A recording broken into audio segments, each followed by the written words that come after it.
Y ya por la tarde, en la cuarta mesa de transición, se tocaron temas como movilidad, medio ambiente, desarrollo urbano, seguridad, Contraloría y gobierno. César Cravioto, representante del equipo de transición de Claudia Sheinbaum, informó que se hicieron 85 requerimientos de información a 18 dependencias para que el grupo de transición pueda realizar un análisis del estado de la administración actual.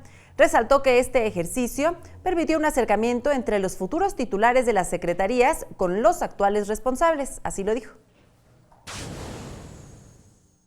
Con esta información que nos entregan, pues nos dan un buen avance para que nosotros como Comisión de Transición podamos darle esta información, insisto, a quienes van a adentrarse ya a cada una de las dependencias del gobierno de la ciudad.